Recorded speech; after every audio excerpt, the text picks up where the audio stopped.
شي واحد من ذباب المرضية تيسولني تيقول لي: "أنت واش دخلك في العلاقة بين الجزائر وبين السعودية؟ واش الجزائر كدير العلاقات مع الدول لمصلحتها الخاصة لمصلحتها الشخصية؟ الجزائر عمرها دارت شي حاجة قلّبات على مصلحتها الوطنية في شي علاقة مع شي دولة؟ وإلا قلّبات على مصلحتها الوطنية، شنو هي المصلحة الوطنية ديال الجزائر؟ المصلحة الوطنية ديال الجزائر اللي لا تخفى على أحد هي الإضرار بمصالح ديال المغرب.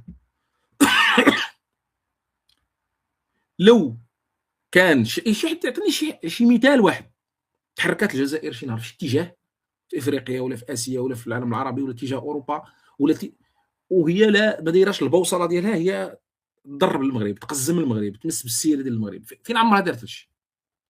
فين ما تحركت الجزائر كتحرك بهاجس واحد، هو الإضرار بالمصالح ديال المغرب، هو أنها تحاول تضايق المغرب، تسبب ليه مشاكل، تدعم الانفصال، هذا هو الجزائر، هذه هي هواجسها، تتحرك في هذا الاتجاه فقط، ما كتحركش في اتجاه آخر الجزائر. كاين اللي عنده شي حاجة يقول لي أنا غلط، قُل لي عطيني شي دليل واحد، شي مشروع وطني جزائري مادام نساو المغرب، قالوا هذه غنديروها مع ديالنا، نهائيًا، يفكروا فقط في أنهم يواجهوا المغرب. في شي حاجة أخرى كديرها الجزائر ما تهتمش بها المغرب، نهائيًا، ما كاين حتى حاجة كيديروها ناسيين المغرب محيدين من بالهم. إذا علاش ما نتكلمش أنا، تاني كنتكلم أنا مواطن، نتكلم على الجزائر ونتكلم على تونس ونتكلم على السعودية ونتكلم على ليبيا ونتكلم على اللي بغيت. واليوم نتكلم على الجزائر ننتقدها وغدا نقول لك هذه انه فيها الصح، انا حر نقول اللي بغيت، انت مالك الشريك، هذه ننتقدهم فيها وهذه نقول داروها مزيانه، وانا انت مالك يعني زعما شنو؟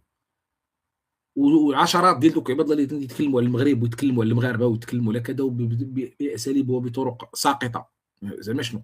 وسياسات الدوله امور في منابر رسميه محسوبه على الدوله، وكاله الانباء في غيرها، فلذلك هذا الشيء زعما ما محتاجش للنقاش. تبون دار الحوار ديالو وكان لافت انه هضر على السعوديه ومصر، قال انه احنا السعوديه ومصر وهذا، وكيقلب على يحاول يداعب مثل العواطف ديال المصريين بانه راه مصر حنايا في الحرب ديال 63 كانوا معنا وحنايا في الحرب ديال 73 كنا معاهم وهذا، يعني كيستدعي الحقبه ديال عبد الناصر والحقبه ديال السادات وكيحاول يدغدغ المشاعر ديال المصريين، كيعرف ان المصريين كيعني لهم شيء كثير هادشي، المصريين ما تخلصوش المصريين لحد الان ما كاين حتى شي مصري الا الاخوه المسلمين، الاخوه المسلمين هما الوحيدين اللي عندهم مشكل مع عبد الناصر ومع السادات، اما باقي الشعب المصري كامل ما بالعكس، دوله ومجتمعا، وهذا باقي لحد الساعه عبد الناصر كيعني لهم، حتى اللي كينتقدوه كاع ماشي يقول لك اسمح لي راه بزاف ديال الحوايج تحسب ليه، عند المصريين بغيتي ولا كرهتي كيعتبروه من تراثهم من ماضيهم من شؤون دولتهم من هذا، ما باقي لحد الان الاغاني اللي كتغنى بالسميه ديال اللي كتغنى عبد الناصر وهذا ديال ام كلثوم وديال عبد الحليم حافظ باقا كتذاع في الاذاعات المصريه وباقا كدار وهذا، والناس عادي، فلذلك كيدغدغ المشاعر ديال تبون، كيحاول يدغدغ هذه العواطف وهذه المشاعر ديال المصريين باش يجرهم لعنده، يجرهم للاتجاه ديالو، يجرهم لعنده. وهذا كان يعني ماشي اتجاه واحد او جديد، ديما هكا كيحاولوا ما امكن ولو بالكذوب ولو بالاساطير، ويزيدوا يقول لك حنا مشينا وشاركنا في حرب ديال اكتوبر وهما ما شاركوش اصلا، ما كانوا شاركوا ما كانوا ما والو، هاد الكتوبه ديال المصريين ديال العسكريين المصريين اللي كتبوا السير الذاتيه ديالهم وهضروا على الشيء، قال لك ما كانوش، ما جاوش كاع وما شاركوش، يعني ما نبقاوش نضحكوا على الوقت، لكن هما هاد الاسطوانه باش يدغدغوا المشاعر ديال المصريين.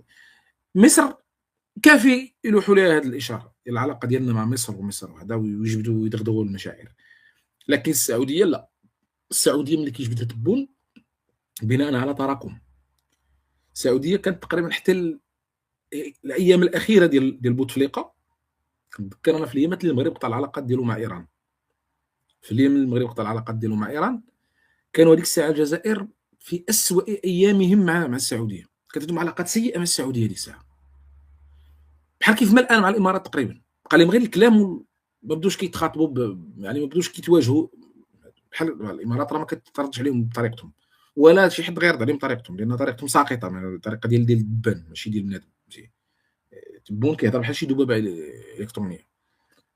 الأسلوب ما كيهضروش به رؤساء الدول، ما تيهضروش به المسؤولين ديال الدول أصلًا. المسؤولين الدول ديما كيحاولوا يهضروا برقي ويهضروا بهذا ويطلعوا المستوى، ما يطيحوش في المستوى ديال السبان ويسبوا بعضياتهم.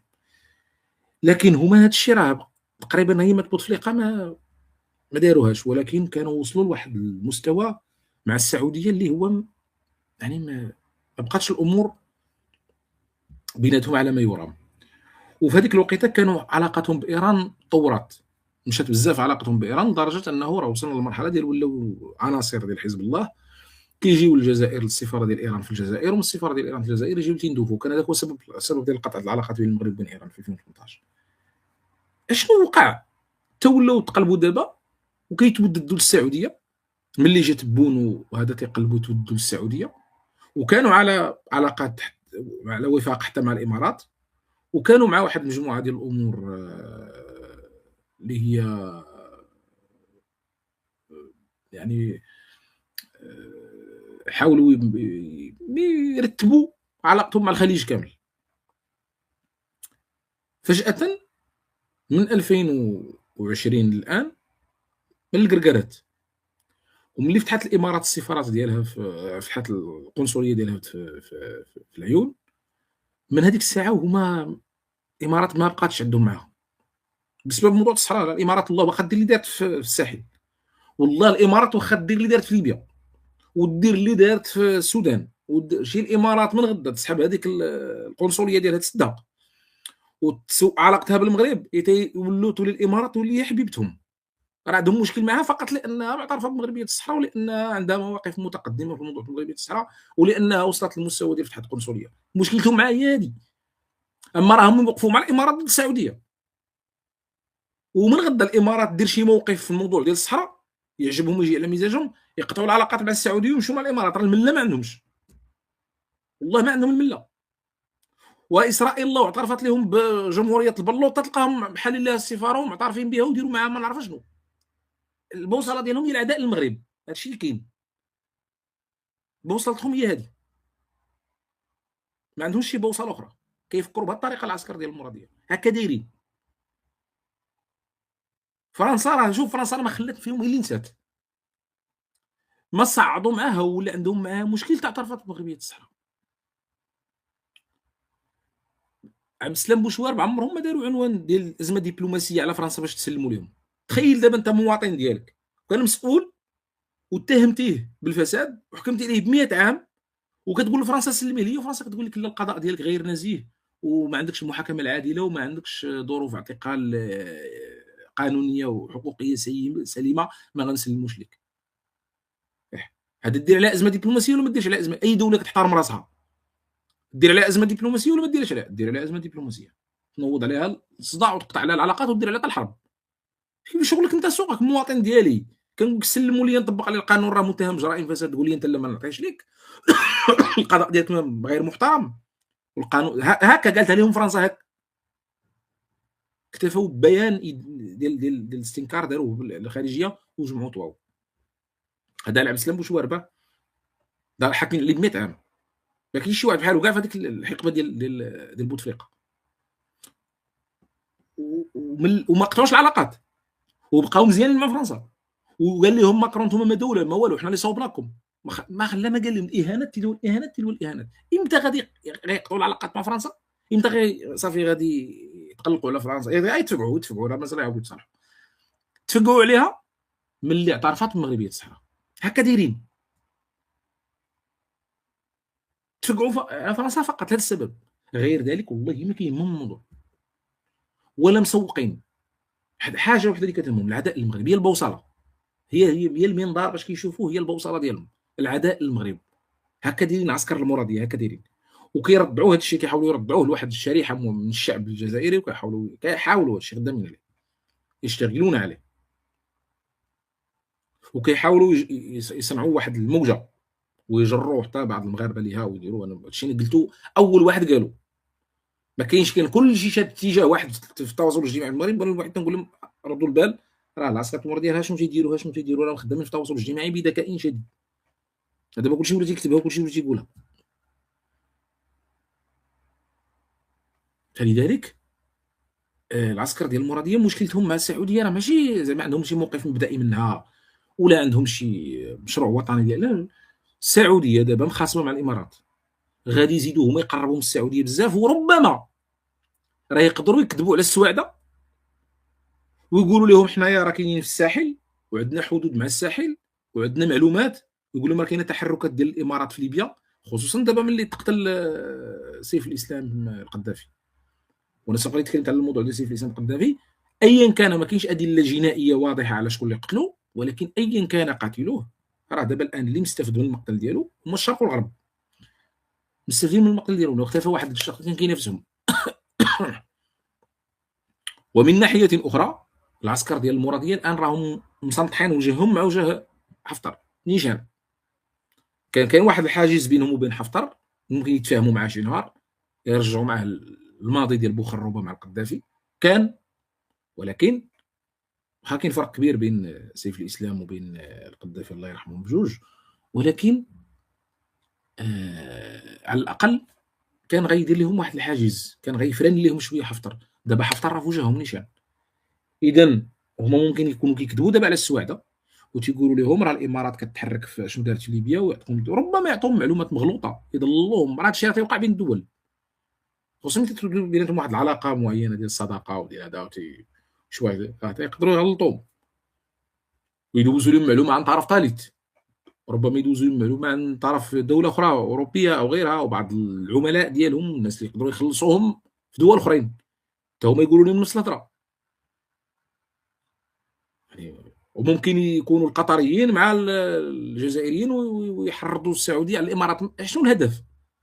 باش يجيبوا لهم معلومات، يصنعوا لهم معلومات، يقول لهم ها هذا، ولا تكون المعلومات اللي كاينه حقيقيه، يعني تكون تحركات معينه حقيقيه ديال الامارات او ديال الحلفاء ديال الامارات او الناس اللي تخدم الامارات الدعم السريع ولا حفتر ولا غيرهم، ويقدموا لهم معلومات، يقول لهم راه تحركات الامارات ها شنو تدير وفين وصلت وفين غاديه.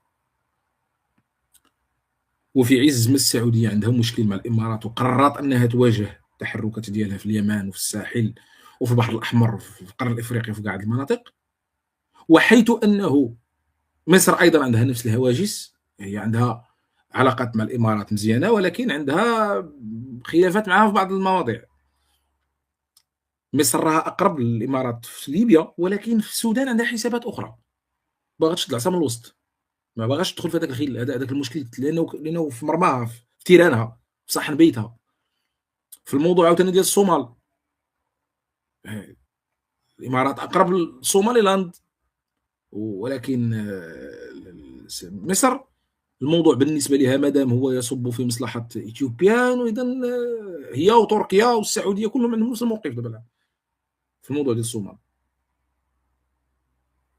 فلذلك راه الدول راه يمكن ان تكون هي عندها ما يكفي من الاسباب، ماشي غباء السعودي، ماشي السعودي ما تعرفوش ولا ما غاديش يعرفوا هذا الشيء، لكن راه الطريقه باش راه المعلومات راه تبنى بطرق معقده، التقديرات كتبنى بطرق معقده. السعوديه عندها ما يكفي من الاسباب اللي يخليها تواجه الامارات والتحركات ديال الامارات، عندها ما يكفي من الاسباب. لكن العسكر المراديه شنو كيديروا؟ كيمشيو مع الطيار، غيسبحوا معاهم غيرنوا مع بلاد الموجه، غيدخل. علاش باغيين يدخلوا معاهم؟ لانه عندهم غايه واحده، باغيين يجروا السعوديه يورطوها في الساحل. الا جروا السعوديه وورطوها في الساحل اذا التحركات ديالهم والطرق باش كيتحركوا الامكانيات ديالهم في الساحل غادي تتعاظم، غادي تزاد، غادي يربكوا المعادلات ديال الساحل. الرهان ديالهم هو هذا، هما خاصهم يجيبوا السعوديه يحركوا الساحل، طمعا فاش؟ فان هذاك الخلاف بين السعوديه وبين الامارات يحولوه الخلاف بين السعوديه وبين المغرب، راه حيت ملي غادي يبني مع راه الثقه تبنى، ملي تيبني معاك الخطوه الاولى والخطوه الثانيه والخطوه الثالثه، كل واحد ونيته شنو فيها. واحد النهار يجر السعوديه لاتجاه اخر وتولي الاصطفافات ديال المشكل ديال الخليج تنقل لمنطقه الساحل ومنطقه شمال افريقيا. عسكر المراديات كيفاش كيفكروا؟ وانا تنقول خطر العسكر ديال المراديه غيكون اكبر بكثير نهار غادي يكون الصلح مع بين الجزائر وبين المغرب، لانهم في الفتره اللي غادي يكون التفاهمات الكبرى يتسالى الموضوع ديال الصحراء، ويتسالى غادي يبقاو انذاك العسكر ديال المورية خدامين بالطرق ديال السم البارد، يعني غيولوا خدامين كيزرعوا الالغام على المدى البعيد.